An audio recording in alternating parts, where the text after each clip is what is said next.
بسم اللہ الرحمن الرحیم۔ السلام علیکم۔ ہمارے چینل ہارر سٹوری ٹائم میں خوش آمدید۔ نئے آنے والوں سے گزارش ہے کہ ہمارے چینل کو سبسکرائب کریں اور سب سے پہلے ویڈیو دیکھنے کے لیے بیل آئیکن کو کلک کریں۔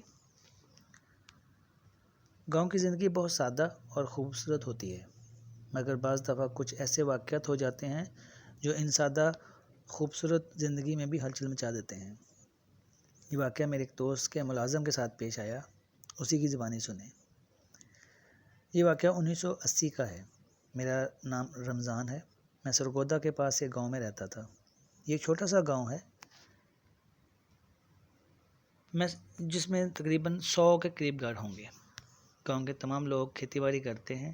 مرد حضرات صبح صبح فجر کی نماز کے بعد کھیتوں میں چلے جاتے اور خواتین گھر کے کاموں اور دوپہر کے کھانے کی تیاری کرتی، اور پھر دوپہر کا کھانا زیادہ تر خواتین اپنے مردوں کے ساتھ کھیتوں کے پاس بنے ہوئے ڈیروں پر ہی کرتی اور پھر واپس آ جاتی۔ میری شادی کو 1 سال ہوا تھا۔ میں اپنے والدین کے ساتھ ہی رہتا تھا، اور ہماری جو زمین تھی ہم اس میں اگلی فصل اگانے کی تیاری کر رہے تھے، لہٰذا میں بھی اپنے والد کے ساتھ کھیتوں میں جاتا اور تقریباً سارا دن وہیں کام کرتا۔ میں اپنی بیوی کے ساتھ بہت خوشگوار زندگی گزار رہا تھا۔ ہمارے گاؤں کے باہر ایک بہت پرانا درخت تھا جو بہت بڑا تھا، جس کے بارے میں مشہور تھا کہ وہاں جنات کا پہرا ہے۔ گاؤں کے تمام لوگ ڈرتے اس درخت کے پاس سے بھی نہیں گزرتے تھے۔ ایک دن بارش بہت زیادہ ہوئی۔ بارش کی وجہ سے گاؤں کے راستوں پر پانی اور کیچڑ ہو گیا۔ میری والدہ بوڑھی ہونے کی وجہ سے اس کیچڑ اور بارش کے پانی سے گزر کر دوپہر کا کھانا نہیں لا سکتی تھی، لہٰذا میری بیوی نے کہا کہ اماں آج میں دوپہر کا کھانا لے جاتی ہوں۔ کھانا تیار کر کے ڈبوں میں ڈال کر میری بیوی گھر سے نکل کر، لیکن راستے میں بہت زیادہ سلپری اور پانی ہونے کی وجہ سے سیدھے راستے سے نہیں، پرانے درخت والے راستے سے گزر کر ڈیرے پر آئی، پھر اسی راستے سے واپس چلی گئی۔ میں روزانہ کی طرح اپنے والد کے ساتھ شام کو گھر واپس آیا۔ شام کی مغرب کے بعد کھانا کھانے کے بعد کچھ دیر اپنے والدین کے ساتھ بیٹھا، گپ شپ لگائی اور سونے کے لیے کمرے میں گیا تو دیکھا کہ میری بیوی شیشے کے سامنے کھڑی ہے اور خود سے باتیں کر رہی ہے۔ میں حیران ہوا اور ہنستے ہوئے بستر پر لیٹ کر اس کو آواز دی کہ آج خیریت ہے؟ مجھ سے باتیں کرنے کے بجائے شیشے سے باتیں کر رہی ہیں۔ وہ ایک دم مڑی اور اس کی شکل دیکھ کر میری سانس ہی رک گئی۔ آنکھیں اوپر کو اٹھی ہوئیں اور سر کے بال ہوا میں کھڑے اور منہ سے جھاگ رہی۔ وہ بولی، تو ایسے لگا کہ کوئی مرد بہت سے سخت لہجے میں بات کر رہا ہے۔ میں گھبرا کر اٹھ کر اس کی طرف گیا اور کندھے سے پکڑ کر اسے ساتھ والی چارپائی پہ بٹھایا، مگر اس نے مجھے زور سے دھکا دیا۔ میں تقریباً اڑ کر زور سے دیوار سے لگا۔ میرے کانوں میں اس کی آواز گونجی، خبردار جو میرے پاس آئے، دفع ہو جاؤ یہاں سے۔ میں بڑی مشکل سے اٹھا اور تقریباً بھاگتا ہوا باہر سے ان کی طرف گیا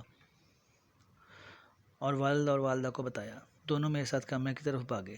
جب اندر گئے تو دیکھا کہ میری بیوی بستر پر لیٹی ہوئی سو رہی ہے۔ میں بہت حیران ہوا، ڈرتا اس کے پاس گیا، اسے بلایا تو وہ فوراً ہی اٹھی اور کپڑا سر پر رکھ کر بولی، آپ آ گئے؟ اور پھر میرے والدین کو اس طرح کمرے میں دیکھ کر گھبرا کر اٹھ کھڑی ہوئی، بولی، خیریت ہے آپ دونوں یہاں؟ مجھے آواز دے دینی تھی۔ میرے والد جہاں دیدہ انسان تھے، مجھے اشارے سے چپ رہنے کو کہا اور بولے، کچھ نہیں، ہم دونوں سے تو ایسے ہی اندر آ گئے تھے۔ پھر جب وہ مجھے باہر ساتھ لے کے آئے تو بولے کہ آج کیا ہوا تھا؟ میری والدہ سیدھی سادی تھی، بولے کچھ بھی نہیں، باہر راستوں پر کیچڑ اور پانی کی وجہ سے آج کا کھانا میں نہیں لے گئی، بہو لے کر گئی ہے۔ خیر بات آئی گئی ہو گئی۔ میں بھی روم میں آیا تو میری بیوی بستر پر سو رہی تھی۔ میں بھی اپنی چارپائی پر پڑھ کر سو گیا، لیکن ابھی سوئے ہوئے کچھ دیر ہی ہوئی تھی کہ اچانک کھٹکے سے میری آنکھ کھل گئی۔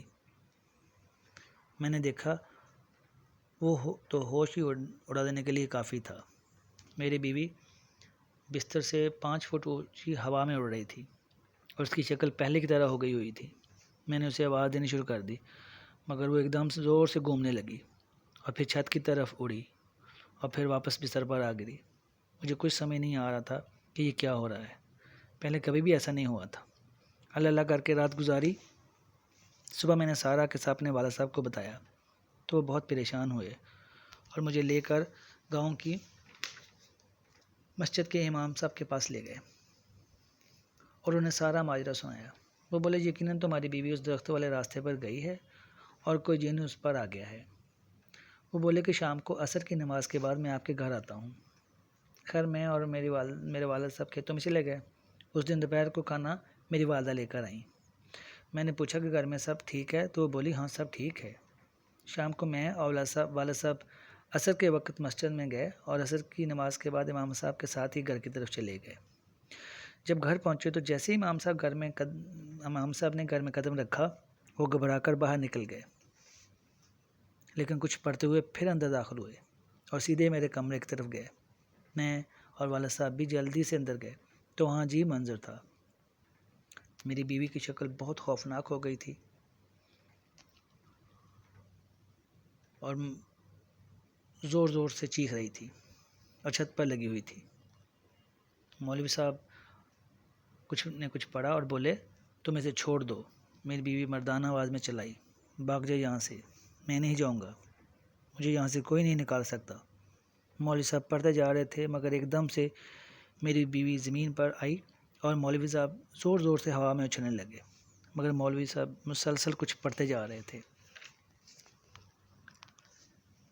میں اور والد صاحب اور میری والدہ بہت خوفزدہ ہو کر دیوار کے ساتھ لگے ہوئے تھے، جو کچھ یاد تھا پڑھ رہے تھے کہ اچانک مولوی صاحب نے زور زور سے اچھلتے ہوئے اور اونچی آواز میں کچھ پڑھتے ہوئے ہاتھ ہوا میں چلانا شروع کر دیا اور پھر ایک زوردار کی چیخ مار کر میری بیوی زمین پر گر گئی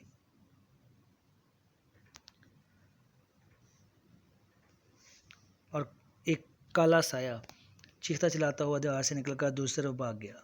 مولوی صاحب مسلسل کچھ پڑھتے رہے اور پھر نارمل ہو گئے۔ میں اور میرے گھر والے بہت خوفزدہ تھے۔ پھر مولوی صاحب بولے اللہ کا شکر ہے، خبیث جن تھا بھاگ گیا ہے۔ میری بیوی ہوش میں تھی اور رو رہی تھی۔ میری والدہ نے اسے تسلی دی۔ اس کے بعد تمام گاؤں والوں نے مل کر گاؤں اور اسے پرانے درخت کے درمیان ایک دیوار بنا دی کہ کوئی بھولے سے بھی اس طرف نہ جائے۔ دوستو میری یہ کہانی آپ کو یقیناً پسند آئی ہوگی۔ اپنی رائے کا اظہار کمنٹ سیکشن میں ضرور کریں۔ ویڈیو کو لائک کریں اور شیئر بھی کریں۔ شکریہ۔